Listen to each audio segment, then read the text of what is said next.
Welcome in. It is the big show on the Big Ten Network. Great to have you with us, Dave Revson and Bruce Weber. This was a fun night of hoops, particularly the first two games really close and some huge swings each way in the games, Bruce.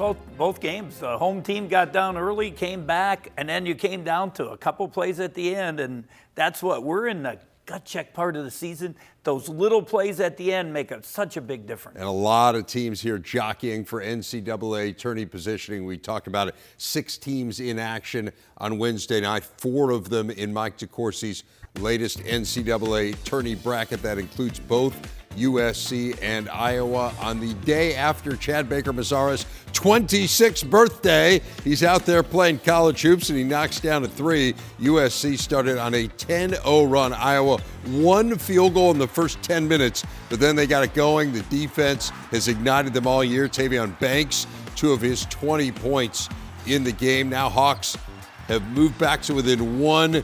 Bennett Sturtz gets the dunk. Iowa was down 1 at the break. Second half, they are up by 12. It is Sturtz. This was part of a 20-4 run. Felt like Iowa might just bury SC, but the Trojans, Cam Woods, this is a guy who had 25 points all year coming in. In 8 games, he had 33 in this one, less than 2 minutes to play. Woods, a huge 3. He scored 19 straight USC points. They're down by 1 now. Woods finally misses, but Jacob Kofi gets the rebound, lays it in, and USC up by 1. Less than 10 seconds to play. Sturtz in a load of trouble, back to the play, and he is fouled by the freshman Jerry Easter.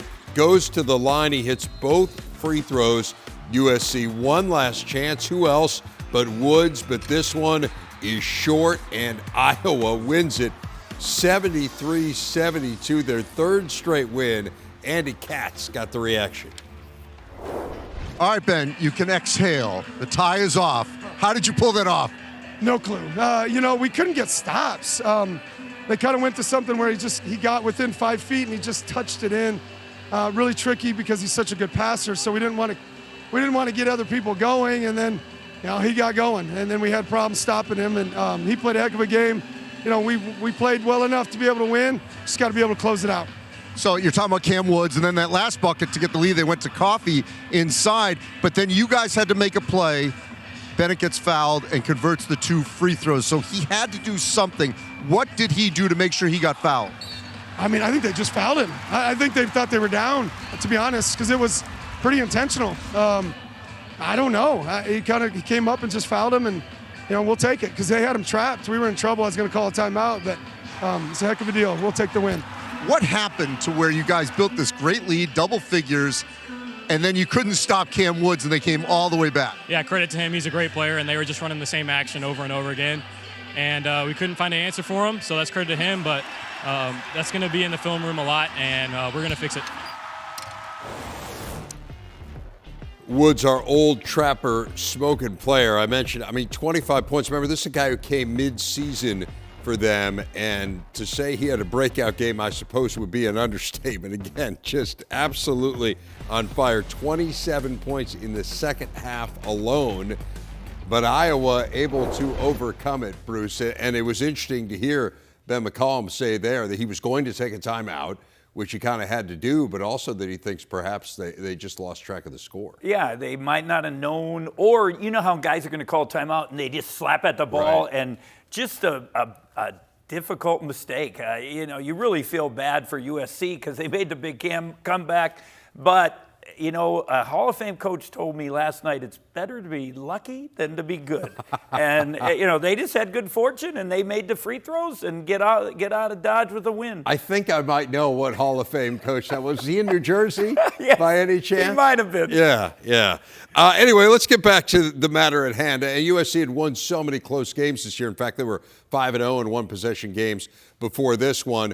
Ultimately, though, dug themselves a really big hole, and they did it because Iowa's defense was really cranked up. Well, usually Iowa's so good efficient on offense, especially at home. They shoot over 50%, but their defense got them back into it, and it was the steals. They end up with 12 steals in the game, created 15 turnovers, and this got them going. You talked about the run in the first half to get them going, and they continued that in the second half. They were just all great team defense, great hands, made it tough. USC wants to get to the paint, and they didn't allow that to happen. Got them running a little bit, got the energy going, and it was the difference in the game. Iowa continues to beat the teams they should beat. They're 15-1 now against unranked teams. They will head to Oregon and Washington coming up next. The Oregon game is over the weekend on FS1, and then we have the Washington game as part of our Wednesday night triple header next week. But again, really good win for Iowa, a game they dug a huge hole in and then just figured out a way. The late night game on Wednesday, UCLA and Oregon, a tribute to the Grateful Dead. It was Grateful Ducks night in Eugene. Some pretty cool sneakers. That Nate Biddle in the tie-dye. He'd like to be in uniform, but continues to nurse an injury. Tyler Bilodeau has been playing so well for UCLA. The three there, he had 10 in the first half. Bruins up by 7. Later in the half, it's Eric Daly on the drive, slicing his way through. Bruins by 14 at the break. Second half, they're up by 18 off the turnover. This is what they do to you. Dent, Daly. Bruins up by 20. Nicely done there. Oregon, though, give them a ton of credit. They are really shorthanded in this game. Kai Simpkins didn't play. Jackson Shellstead still out, but they gave a good effort. Sean Stewart there, 8-0 run, down by 10. How about Dent? Starting to get it going a little bit more offensively. He had 15. Bruins up by 13. Dent here on the drive, can't get it to go, but Brandon Williams with the follow as the Bruins win their third straight, 73-57. Dent afterwards with Don McClain. All right, Donovan, tricky game tonight. Coming in here, you know how decimated Oregon's been with injuries. What was the approach for you guys? Same approach we had against Purdue. We knew it was going to be kind of like a weird atmosphere for us with the team, with them all being injured. So we just came in with the mindset like play hard, play smart, and I feel like we did a good job of that tonight. You've been terrific all year with your playmaking. It's no secret you've struggled some with your shooting percentages, but it feels like Purdue game, Northwestern, and now tonight that you're starting to turn the corner. Yeah, I mean, it's just a lot of my teammates having absolute trust in me. Like, I had 0 at Penn State, and they all the next game told me shoot 20 shots the next game. Like, they just have the ultimate trust in me. And when you have a team like that, it's pretty easy to get out of slumps. The schedule's kind of setting up for you guys. You've won 3 in a row now. You got the next 3 at home. How much can this lead to you guys going on even more of a run? Oh, big time. 3 home games in a row. We don't lose at home. So we just got to keep that same energy and just come out the win with 3 in a row. Congrats on the win. Thank you, boys. Good job. Thank you. Yeah, really nice stretch ahead here for UCLA. They got Indiana and Rutgers coming in for the next 2. They don't leave the West Coast until February 14th. So things are setting up well. But kind of to Don's point, this was one of those games where, hey, if you don't take Oregon seriously, you could find yourself in trouble. And UCLA did a nice job, particularly on the defensive end. Yeah, and second chance points, 19-5. Usually Oregon's a team that dominates the boards, the offensive boards. 19-5, 14 points. That's almost the difference in the game. UCLA's defense was good, and then their bigs, Daly, Bilodeau, really good. And actually Booker had a nice first half. So they are a solid team, and you mentioned Dent kind of getting to go and feeling a little bit better. Yeah, just just like, right? And you know, he's a good guard. There's no doubt, and they get a better feel of each other, and they can make a run. There's been a lot of pressure on him, obviously highly touted coming out of the portal, and it feels like it hasn't necessarily gone exactly as he would have wanted, but getting better here. They were without Sky Clark again, and still, again, figuring out a way, and it feels like they're coming together. The thing that stands out to me, this didn't feel like one of Mick's better defensive teams or a typical Mick Cronin defensive team at the beginning of the year. It feels like it's starting to come together on that end, and certainly we're good defensively here. Yeah, there's no doubt. That was the difference in the game, and it's kind of got even Purdue, you know, that's one of the best offensive teams in the country, and they shut them down and made it tough on Braden Smith. So their defense is picked up. There's no doubt. When they get stops, you get the run. Dent's good in transition, and then they got some big. The Bilodeau can shoot that 3. Yeah. So that makes it tough to guard. Yeah. No, he's phenomenal. Better than 40% behind the arc. It's been rough here for Oregon. That's 7 straight losses now for them. They're so shorthanded. That is the longest skid for them under Dana Altman. So it's been rough.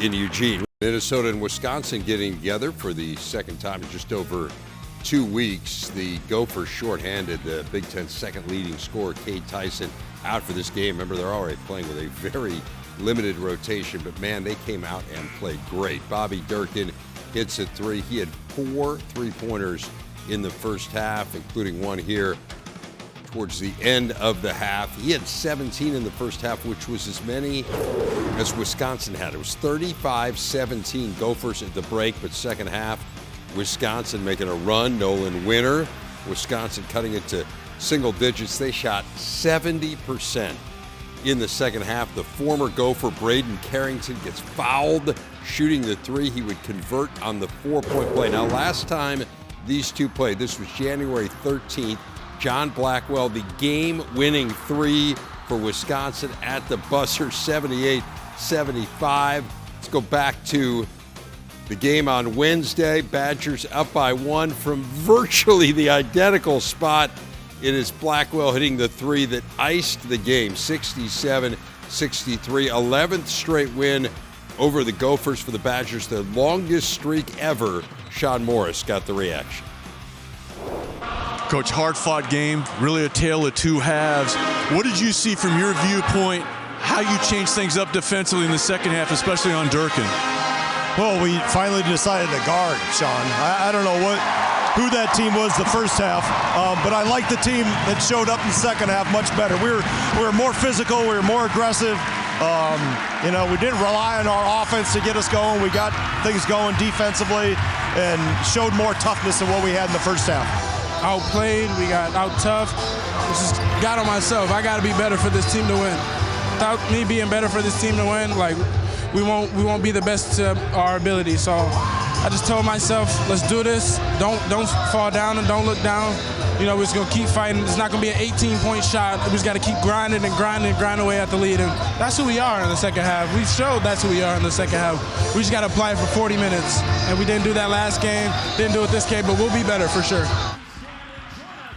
Blackwell and Boyd in the first half were pretty much non-existent. They combined for 7 points. The second half, a very different story. How about 37 for those two? It really was, just a crazy tale of two halves games. You had Wisconsin shooting 18% in the first half, and then I mentioned 70 in the second. So this game totally flipped, and it was the guards who flipped it for Wisconsin. Yeah, there's no doubt. It makes as a coach, if your best players play well, it makes it easy as a coach. And in the first half, their best players did not play well. Now their defense picked it up, but you got to get points to get back in the game. And they were making bombs, 7 threes between them in the second half, 37 points between them.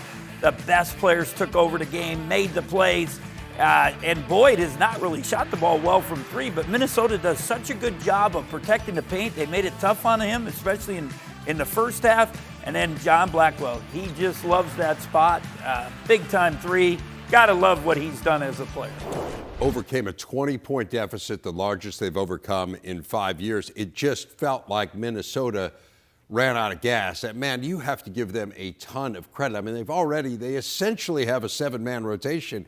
And then you take the most important guy out of that, and to be up by 18 points at the half, I just think it speaks to where this program is headed, because it's obvious they play hard, and it's obvious they got a great game plan every time they come out. Yeah, there's no doubt. And their defense was unbelievable first half. I talked about they stay in front of people. They didn't let Blackwell and Boyd get in the paint, and they made it tough on them on that end of the court, and then they made plays. They were cut in, ready to play. But it just kind of like Nebraska last night. You don't have numbers. You kind of wear down as the game goes, and it just cost them. But they've lost 6 in a row, overtime, buzzer beaters. It's been really tough.